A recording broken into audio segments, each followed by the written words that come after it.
Good morning, party people. I am going to do something early today, and I'm going to talk about something that's so important, and I don't think we talk about it enough. Yep, you're looking at some of my devotional books. I was in prayer because I'm praying for you, young people. I'm praying for you, older people. I'm praying for myself and my family. I pray for the peace of Jerusalem. I pray for the United States of America and those who are in these government offices, that God will intervene and do what's right and just. God bless America. Now, I want to talk about young people, what you need to do if you're pulled over by a police officer. If you know you have violated a traffic stop or ran a red light or whatever the case may be, and the police pull you over, be respectful. Be respectful. Yes, sir. No, sir. Yes, ma'am. No, ma'am. If they ask to see your license, I hope and pray you have license, a valid driver's license, and I hope you have the proper insurance paperwork that they may ask of you. In a lot of cases, if you comply respectfully and you have your credentials, meaning your valid driver license and whatever they ask you for, if everything is in order, they in most cases will give you a warning and let you go. Or they'll write you a ticket and let you go. But if you begin to say, I'd like to, where's your manager? I saw this. Where's your manager? I want to speak to your boss. No, why are you pulling me over? If you get nasty, in most cases, you'll end up in handcuffs and in jail. I was watching uh, the first lead attorney. I was watching some clippings of what was going on with like a lot of people who had gotten themselves in trouble, whether they were in Walmart, whether they were in a drugstore, whether they were at a traffic stop, and it ended up horribly. The person end up on the ground. The person that the police were speaking with, they end up crying and screaming, disrespectful, cussing. It was terrible. Don't let yourself get you into that type of trouble. Comply. Be respectful. If you know you have been in Walmart or anywhere and a bank, I've seen all these clippings and I was in tears. You have the right to remain silent. It's called the Miranda Law, and that is your right.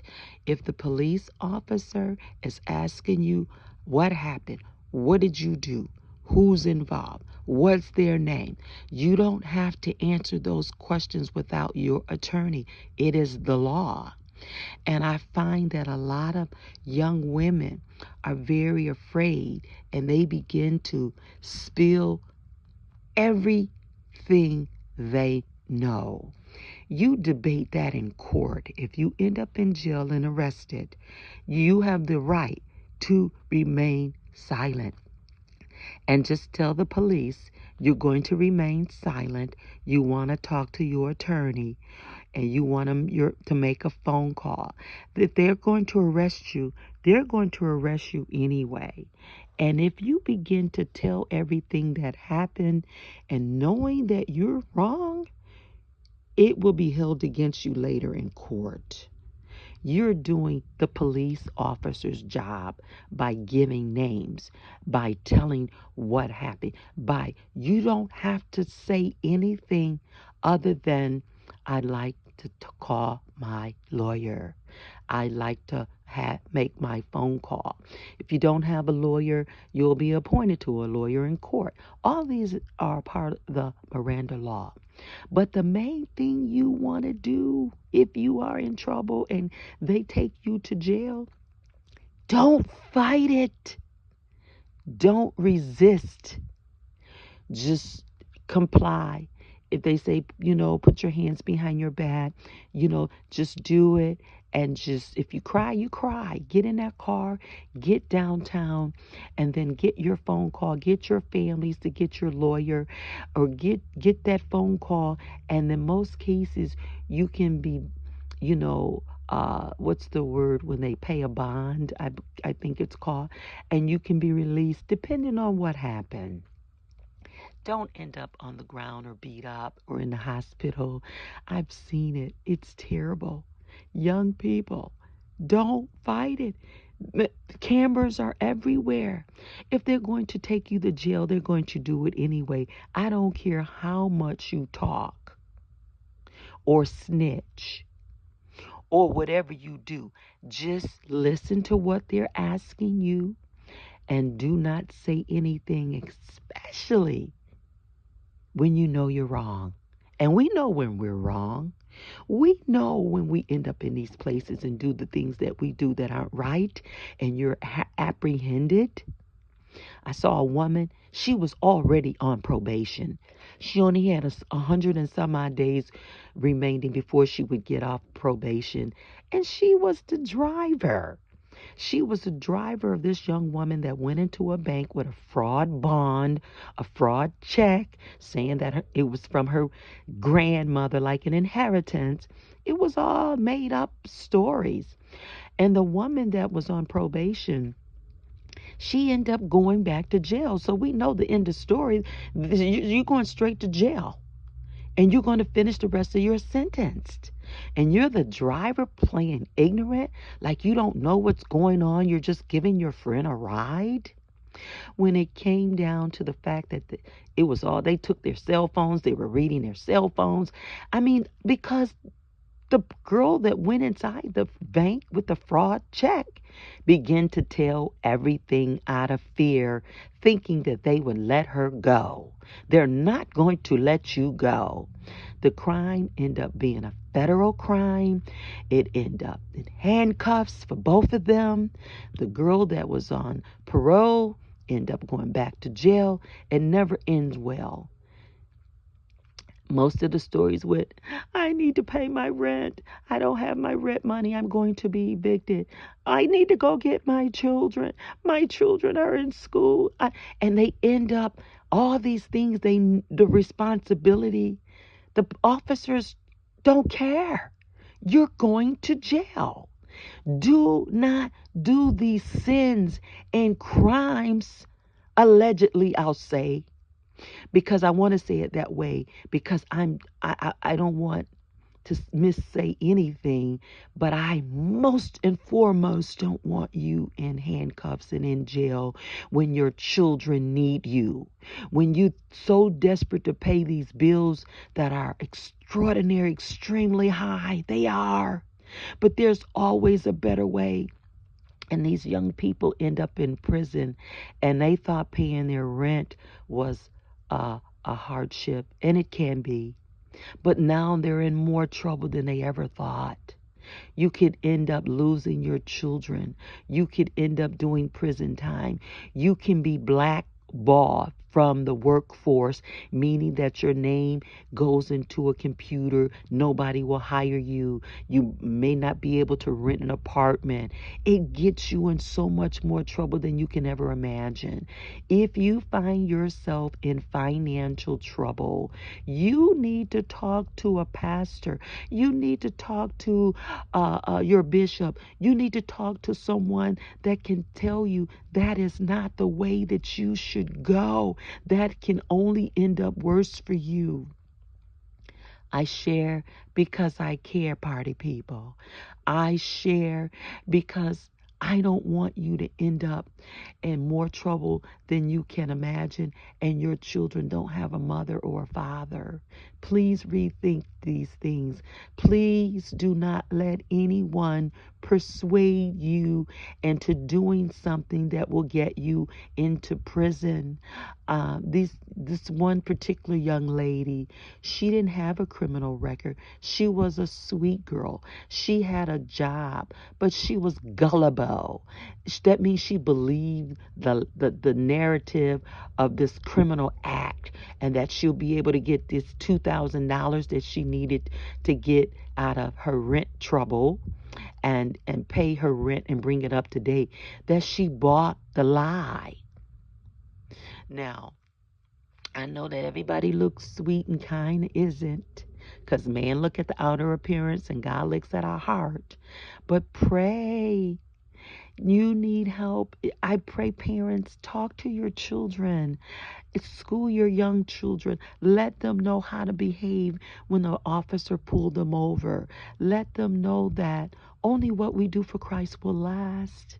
And if you're doing it wrong, it's not going to end. It's not going to end well, because if you get away the first time, you most likely will do it again. It's never worth it.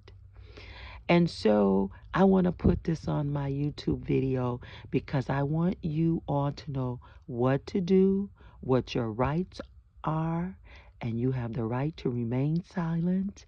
If they're going to take you to jail, the officers, they're going to take you anyway, no matter how much you snitch. So zip it. Keep your mouth shut. Ask for your phone call and write it out. The police officers know the rights, and they know what they can do and cannot do. Even if they take you to jail, they'll let you make that phone call. So stay out of trouble, young people. I know times are difficult, even for the wealthy people, even for those of us that may be doing decently. We have to count every penny. We have to steward. We have to budget. We have to give. Those who believe in tithes and offerings, which I do, we have to give. But remember this, let no one pressure you into giving anything, because God loves a cheerful giver. And so Christ Jesus fulfilled the law. He fulfilled every law. And so I just know you reap what you sow. If you sow a blessing, an offering, tithes, you're going to reap a blessing of tithing and offering. So use wisdom. Talk to your God. I hope you are a believer in Jesus Christ. But if you're not, just know this, only what we do for Christ will last. Stay out of trouble and don't disrespect the police officers. Sometimes we talk too much. Listen to what the officer is asking of you and be polite. Yes, sir. No, sir. Yes, ma'am. No, ma'am. And then listen to what they're going to do. And remember, you have rights. Remain silent. Telling everything you know about your crime, if you know you have plotted and you're in the middle of a crime, is not going to let you go. It's not going to free you. Excuse me. They are not going to let you go. If they're going to take you to jail, you're going to jail. Cameras are everywhere. I share because I care. God bless you. Stay out of trouble. Be respectful. Be prayerful. And remember, whatever problem you have, take it to God in prayer.